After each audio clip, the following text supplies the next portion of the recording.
शरीर को किडनी की गंभीर बीमारी है। महाराज जी, समय भी कम रह गया है, आपकी प्रेरणा से नाम जप कर रहा हूँ, परंतु मेरी एकमात्र चिंता है कि मेरे परिवार का और बच्चों का परवरिश कैसे होगा। भगवान विश्वम्बर सबका भरण पोषण करते हैं नाम जपने में। क्रॉनिक किडनी डिजीज है, सीकेडी स्टेज। महाराज जी, आपका पॉलिसिस्ट है क्रॉनिक में, महाराज जी जैसे कोई बीपी हाई से या किसी कारणवश जो किडनी खराब हो जाती है chronic। रही है। मृत्यु तो सबकी होनी है, एक दिन ही तो होनी है, 100 बार तो होनी नहीं। मृत्यु की चिंता नहीं है, उसकी बेटी का ध्यान आ जाता है, बस उसी के लिए शरीर का कोई नहीं, परिवार के लिए भी चिंता मत कीजिए, पूरे विश्व का भरण पोषण भगवान कर रहे हैं, तुम्हारे परिवार का भी भरण पोषण करेंगे, चिंता मत करो। भगवान सबका भरण, किसी को भी भूखा नहीं रहने देता, हो सबका भरण पोषण करता है, परमात्मा है। बिल्कुल चिंता न करो, आनंदित रहो, नाम जप करो, प्रसन्न रहो। मैं सुना था कि पापी जीवात्मा को कौन कौन से पापों के कारण अगले जन्म में नीच पशुओं की योनि मिलती है। महाराज जी, मेरे से कछुओं की योनि में जाने वाले आचरण हो रहे हैं।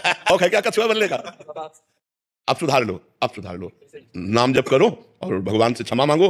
भगवान सर्वलोक महेश्वर है, हम बहुत करुणा में भगवान है, उनसे क्षमा मांगो, नाम जप करो। चिंतन मत करो कि मैं कछुआ ही बनूंगा, तो कछुआ बनोगे भी है। नाम जप करो और भगवान से, हाँ नाम जप से, हाँ नाम, भगवान का नाम गरज रहा है, 1 घंटा नाम संकीर्तन रोज किया करो, मंजीरा लोगे, ठीक है। हाँ। राहुल कुमार वर्मा जी, और निष्ठा के बावजूद कुछ ऐसी जटिलताएं उत्पन्न हो जाती हैं जो हमारे नियंत्रण से बाहर होती हैं, हाँ, जिससे रोगी को हानि पहुंचती है। हाँ, उसका कारण है मरीज का पाप कर्म, उसके बचेगा। डॉक्टर भगवान का पार्षद है, वो प्रयास कर सकता है, फाइनल नहीं। फाइनल तो परमात्मा के द्वारा होगा। अगर आपके द्वारा फाइनल होता तो कोई भी अंधा नहीं रह सकता था, अगर डॉक्टर के द्वारा फाइनल होता तो कोई मर नहीं सकता था। लेकिन बहुत अच्छे सर्जन के द्वारा ऑपरेशन होने पर भी ऑपरेशन विफल माना गया, देखा गया मरीज मर गया। तो इसका कारण है उसका पाप कर्म, उसको भोगना पड़ेगा। देखो, जो शरीर के भोग हैं तो भोगने पड़ेंगे ना, तो इसलिए आप बिल्कुल प्रसन्न रहिए, निश्चिंत रहिए, आप अपना प्रयास पूर्ण कीजिए, सफलता भगवान के हाथ में, उसके कर्म के अनुसार उसको मिलेगी। राधे राधे महाराज जी।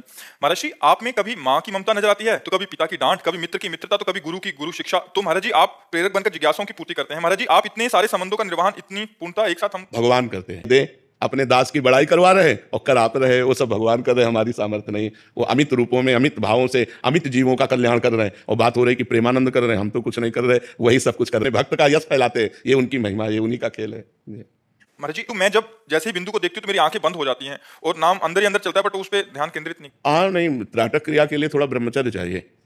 अगर ब्रह्मचर्य ठीक नहीं है तो फिर नेत्रों में वो पावर थोड़ी आता है, किसका प्रश्न है। हाँ, तो ब्रह्मचर्य ठीक कीजिए, उचित गृहस्थ धर्म का प्रयोग करें, ब्रह्मचर्य से रहे, तब ये यौगिक क्रिया होती है। तो ब्रह्मचर्य आदि तो यम नियम में अपने आप आ जाते हैं, तो ब्रह्मचर्य की आवश्यकता है। ब्रह्मचर्य थोड़ा संयम से रहो, फिर नेत्रों में वो ज्योति आ जाएगी, वो तेज आ जाएगा कि आप त्राटक कर सकते हैं। और त्राटक क्रिया तो जिधर आप लगाएंगे एकाग्रता उधर ही लगती जाएगी। राधे राधे महाराज जी। महाराज जी, मैं अपने आध्यात्मिक मार्ग पर किस पड़ाव पर हूँ, किस प्रकार जानूं? जब सत्संग करोगे तब। हम कितने योग्य विद्यार्थी हैं, ये जब क्लास लगेगा, टीचर बोलेगा, तब पता चलेगा स्थिति कहाँ है। बिना संत संग के हमें पता ही नहीं चल पाएगा, तो संत संग अनिवार्य है। सत्संग के द्वारा हमें पता चलता है कि हमारी स्थिति कहाँ है, क्योंकि कोई भी गति मति कीर्ति जो भी सदगति किसी को भी प्राप्त हुई है, वो साधु संग से प्राप्त हुई। मत केवल सत्संग से ही हमारी सदगति होती है, उन्नति होती है। तो हमें सत्संग में पता चलता है कि हमारी स्थिति कहाँ है। योग वशिष्ठ से है। श्री राम जी और वशिष्ठ जी के संवाद में आता है कि श्री राम जी ने वशिष्ठ जी से पूछा, मुने, जो वाणी से की पहुंच के बाहर है, चैतन्य है, चलन आदि से रहित है, सदा स्वप्रकाश एवं निर्मल है, उस नित्य मुक्त परम नित्यानंद रस ब्रह्म में किसको किस निमित्त से तथा कैसे? भाई, हमारा तो स्वरूप है, हमारी वाणी को, हमारे शरीर को, हमारे अंतःकरण को जो प्रकाश दे रहा है वो मैं ही तो हूं, कोई और थोड़ी है ब्रह्म। योग वासिष्ठ से प्रश्न का उत्तर भी उसी से है, कोई और थोड़ी है। हे राम, तू वही ब्रह्म है जो सबका परम प्रकाशक है, तू वही आत्मा है, तू वही पर ब्रह्म है। तो आत्मा, परमात्मा, पर ब्रह्म उसी एक तत्व के नाम है, वो तत्व मैं हूं योग वासिष्ठ के अनुसार। तो मैं मन वाणी के अगोचर हूं, क्योंकि मन और वाणी को प्रकाश मेरे से प्राप्त हो रहा है, मेरी सामर्थ्य से वो सामर्थ्यवान है, तो वो अपने प्रकाशक को नहीं जान पाते। जो सबकर परम प्रकाशक जो ही मनवाणी जहां लय हो जाती है, वो हमारा स्वरूप है, हमारा ही तो स्वरूप है। वो और किसी और का स्वरूप थोड़ी वर्णन किया जा रहा है, वो अपने स्वरूप का वर्णन किया जा रहा है, जो अपना चिदानंदमय स्वरूप। ये पार्थिव पंचभूत का शरीर हमारा स्वरूप नहीं, ये मन बुद्धि चित्त अहंकार अंतःकरण हमारा स्वरूप नहीं, ये कारण शरीर हमारा स्वरूप नहीं, हम चिदानंद स्वरूप है। पर यह अनुभव करने के लिए साधन पद्धति है। जब साधन पद्धति से चला जाता है तब ये अनुभव हो जाता है कि मैं तीनों शरीरों से अलग हूं, तभी वो मोक्ष को प्राप्त हो जाता है। पूरी पढ़ो, योग वासिष्ठ पूरी पढ़ो, बहुत सुंदर है, बहुत सुंदर है, अध्यात्म का बड़ा उत्तम ग्रंथ है। महाराज जी, यदि ईश्वर और आत्मा स्वयं कर्म नहीं करता तो फिर कर्म कौन करता है? ब्रह्म। ये सारा संसार ब्रह्म में भ्रमित हो रहा है। स्वप्न में आपने कभी स्वप्न देखे? वाला जो शरीर था वो सो रहा होता है, तो स्वप्न के कर्म कौन करता है? स्वप्न में कर्म होते हैं ना, आना जाना, खाना पीना, लड़ाई झगड़ा, हंसना खेल। तो आपको क्या महसूस होता है कि स्वप्न क्या था? क्या महसूस होता है? ब्रह्म था ना, भ्रम था, वो सत्य नहीं था। लेकिन ये कब जाने? जब आप जग गए। उस समय तो हम गिर रहे हैं तो गिर रहे हैं, पिट रहे हैं तो हम पिट रहे हैं, भूखे हैं तो हम भूखे हैं, जो भी हम देख रहे हैं उस समय में सत्य भास रहा है, लेकिन ना शरीर कर रहा है। आप ध्यान दीजिए, शरीर सैया पे सोया हुआ, बिल्कुल कोई कर्म नहीं कर रहा, ना आत्मा कर रहा है, क्योंकि आत्मा प्रकाशवान है, वो क्या करता है। तो कर्म वो किस कर रहा था? मन से केवल कल्पना, केवल भ्रम, केवल मिथ्या। मिथ्या क्या है? स्वाप्निक है। ये कब जानोगे? जब ज्ञान में जग जाओगे। अब तुम्हें उसकी व्याख्या बता रहे हैं कि कर्म किससे होते हैं। 3 गुण हैं, सतोगुण, रजोगुण, तमोगुण। इस माया की प्रेरणा से पूरे 3 गुणों का प्रभाव अंतःकरण पे पड़ता है। अंतःकरण में मन, बुद्धि, चित्त, अहंकार होता है, उसी से कर्म हो रहे हैं। आत्मा प्रकाशक है, पावर है, आत्मा महापावर है, जो माया का भी संचलन उसी से हो रहा है, और माया के संचलन से इनका कार्य हो रहा है। ना आप करता है ना ईश्वर करता है, पर आप करता बन गए।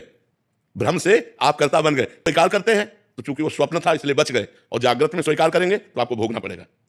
आप जागृत में स्वीकार करते हैं, मैंने ये खाया, मैंने ये पिया, मैंने ये किया, मैंने ये देखा, मैंने ये सुना, मैं ये करूंगा, मैं ये कर सकता हूं। यही अज्ञान आपके जन्म मरण का हेतु है, अजन्मा होने पर भी। कर्ता भाव को भ्रम से स्वीकार किए हैं, इसीलिए आपको भ्रम से बार बार जन्म मरण का भोग भोगना पड़ता है, जबकि नहीं है, आप में बिल्कुल नहीं है।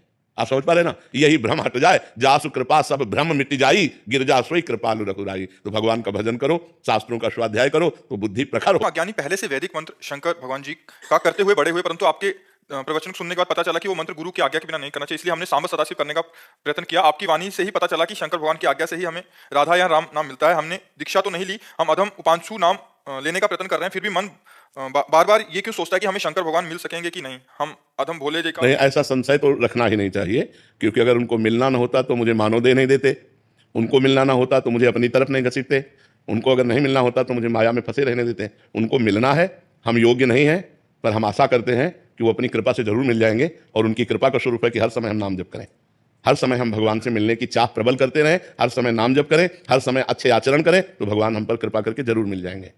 हमारा रुझान हमारे लिए हानिकारक है, तो अपने मन को उस व्यक्ति या वस्तु से कैसे हटाएं? नाम जप से। जब तक हमारी जानकारी जितना भी अंदर बैठी हुई है उसका हम प्रयोग करना चाहते हैं, तो हम अपने को असमर्थ पाते हैं। जैसे हमें पता है कि ये नहीं करना चाहिए, पर हम कर बैठते हैं। हमें पता है ये करना चाहिए, पर हम नहीं कर पाते हैं। उसका कारण है अध्यात्म बल की हीनता। अध्यात्म बल जब हमारे अंदर आएगा तो जो हम चाहेंगे वही करेंगे, जो हम नहीं चाहेंगे वो नहीं कर पाएंगे। अभी हम चाहते हैं कि ये करें, पर हम नहीं कर पाते, उसमें अध्यात्म बल की हीनता होती है। तो अध्यात्म बल पुष्ट होता है। श्री हरिवंश नाम बल लाओ, नाम बल। जो नाम जप करोगे तो देखो मरा मरा रटते हुए ब्रह्म ऋषि हो गए भगवान। इसलिए नाम जप करो, नाम जप से ऐसा बल आता है जो सब ठीक हो जाता है, सब ठीक हो जाता है।